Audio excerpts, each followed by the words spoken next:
जय Hind future officers. मैं अक्षय मौर्य आज हमारा लेक्चर 2 लेके फिर से आ चुका हूँ इंदौर डिफेंस एकेडमी के यूट्यूब चैनल पे। जैसे कि हमारी सीरीज चल रही है सीडीएस और सीएपीएफ एग्जामिनेशन के लिए, जिसमें कि हम हमारे आने वाले एग्जाम के लिए एनसीईआरटी प्लस रेफरेंस या टफ रेफरेंस बुक्स के क्वेश्चन मिला जुला के हम लोग इसमें प्रैक्टिस कर रहे हैं। तो मोस्ट पॉसिबल इसके आसपास से ही क्वेश्चन आ जाए, तो ये आप ध्यान से कर ले और कंटिन्यूअस करते रहे, जिसमें कि आपको क्या एनसीईआरटी का एक फैक्ट से बाकी के फैक्ट भी निकल जाएंगे। तो ये चीज ध्यान रखें और हमारे साथ जुड़े रहे। चलिए तो शुरू करते हैं आज का हमारा लेक्चर 1। तो आप सब हम मेरे नाम से वाकिफ ही है, जानते ही है, अक्षय मौर्य। तो चलिए, जो भी पीडीएफ लेनी हो आपको कहाँ मिलेगी? हमारे टेलीग्राम चैनल पे या ग्रुप पे आके आप पीडीएफ ले लो। ये स्कैनर है ना, तो यहाँ से ऐड हो जाओ। कहाँ कहाँ हमारे भाई सोशल, ट्विटर पे भी है हम, टेलीग्राम पे, व्हाट्सएप पे, इंस्टा पे, एफबी पे, यूट्यूब पे, इन सब पे आप ज़रूर फॉलो करें, जहाँ हमारे कुछ ना कुछ न्यू अपडेट होती रहेगी। और ये जो लेक्चर ये कितने बजे अपलोड होगा? डेली रात में 9 बजे, डेली रात में 9 बजे अपलोड कर दिया जाएगा। चलिए अब हम क्वेश्चन 1 की तरफ चलते हैं। जैसे कि आज का क्वेश्चन 1 है, in which article of the constitution equal protection of law is provided? Equal protection of law is provided, जैसे कि सिविल सर्विस सीएससी 2023 में भी इससे क्वेश्चन था ही। जिसने दिया या जिसने क्वेश्चन पेपर देखा होगा, आप एक बार क्वेश्चन पेपर देखिएगा तो आपको मिलेगा। तो किसमें आर्टिकल में आता है वो ये पूछ रहा है। आर्टिकल 14 में आता है equal protection of law. Equal protection of law का क्या मतलब है? फॉर एग्जाम्पल, जैसे कोई गवर्नमेंट ऑफिशियल ने मर्डर कर दिया, तो उसकी जो भी कार्रवाई होगी वो ऐसी नॉर्मल ही होगी जैसे सबके लिए है। ऐसा कुछ नहीं होगा कि इसको कोई भेदभाव किया जाए, है ना। कानून के सामने ये सामान्य है, सब एक दृष्टि में, इसमें कोई भेदभाव नहीं होता। चलिए नेक्स्ट क्वेश्चन की ओर। The correct sequence of energy transfer that occurs when an apple falls to the ground.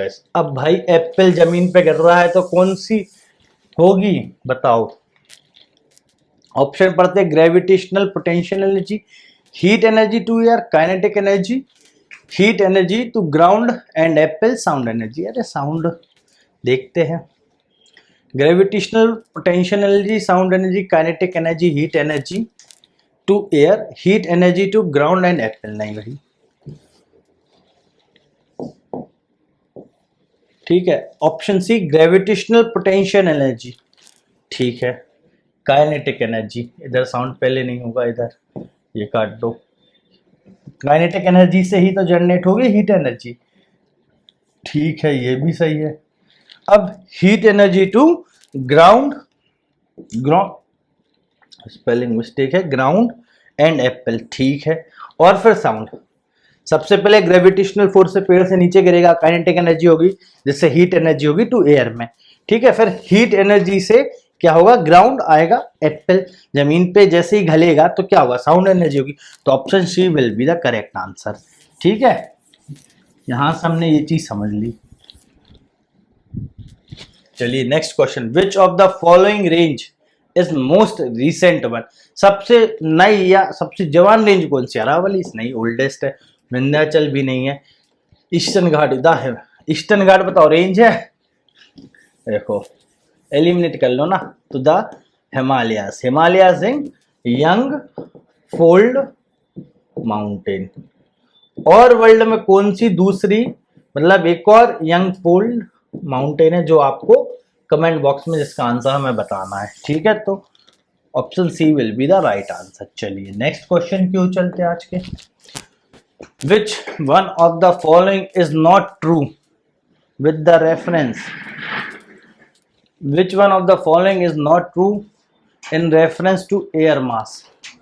Air mass के लिए कौन सा रेफरेंस भाई गलत है? ठीक है, option A, air mass perform either in tropical और in polar region, air mass developed on continents as well as over ocean, air mass develop in a cyclone condition. अच्छा, air mass changes with the weather condition. तो इसमें अब बताओ air mass के लिए कौन सा reference following is not true, गलत कौन सा है? Option C will be the गलत। Air mass develop in a cyclone condition, भाई ये ऑप्शन गलत है, याद रखना। Question 5, who among the following establish department of archaeology? Department of archaeology survey किसने स्टैब्लिश किया था? चलिए, लॉर्ड मिंटो साहब ने नहीं किया, लॉर्ड हार्डिंग, लॉर्ड चेम्सफोर्ड ने, लॉर्ड कर्जन ने किया था, याद है? आईवीसी, डीआर सानी जी और आर.डी. बनर्जी, साथ में कौन? Alexander Cunningham, 1853, first seal of Harappan. ठीक है, तो लॉर्ड कर्जन साहब ही स्टेब्लिशमेंट इस डिपार्टमेंट के। ठीक है, फर्स्ट सील में क्या था? एक बुल था और 6 रिटन कैरेक्टरिस्टिक्स थे जो आज तक नहीं पढ़ पाए हम। The Azamgarh proclamation of August 25, 1857 stressed on which of the following issue? किस इशू पे था? आजमगढ़, ठीक है, आजमगढ़ उद्घोषण किस पे था? हिंदू मुस्लिम डिवाइड पे था, है ना, याद रखना। सपोर्ट टू इंग्लिश गवर्नमेंट नहीं भाई, रिटर्न ऑफ द बादशाही नहीं, द इम्पोजिशन ऑफ हैवी जुर्म्स रेवेन्यू डिमांड नहीं, क्या था? हिंदू मुस्लिम डिवाइड पे था। चलिए, अब आज के हम चलते 7th की ओर।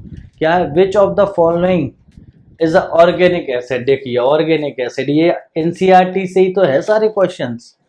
आप कहते हो सर एनसीईआरटी पेपर टफ आता है, कहाँ से टफ आता है यार? पेपर पूरा एनसीईआरटी से ही तो बनाता है। 50% भी एनसीईआरटी से बनाएगा, बाकी 20% करंट ले लेंगे वो, बाकी 30% टफ रहेगा। तो अगर आप 50 + 20 70% ही पेपर से ही कर रहे हो तो आपका तो सिलेक्शन पक्का हो गया।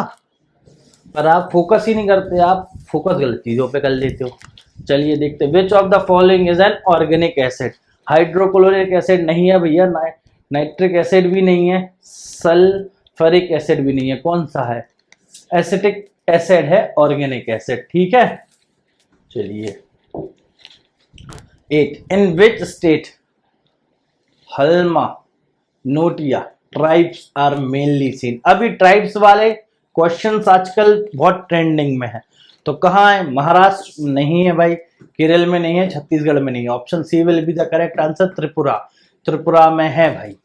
ठीक है, तो याद रखना। Which of the following is our environmental effect of rotational of earth? क्या होता है भाई environmental effect के rotational से? चलिए देखते हैं।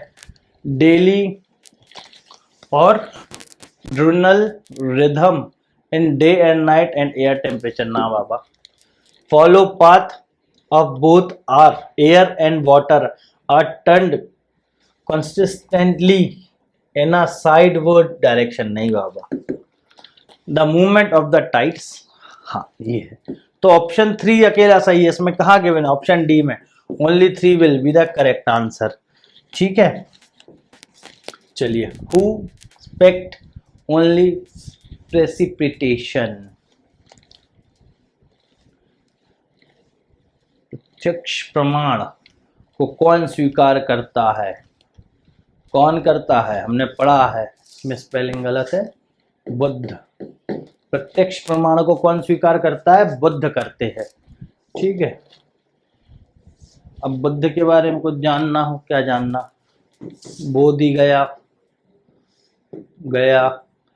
बोधि ट्री, पहला डिसाइपल आनंदा, फिर सुता पितिका, है ना, ये सब चीजें ऐसी कनेक्ट कर लो।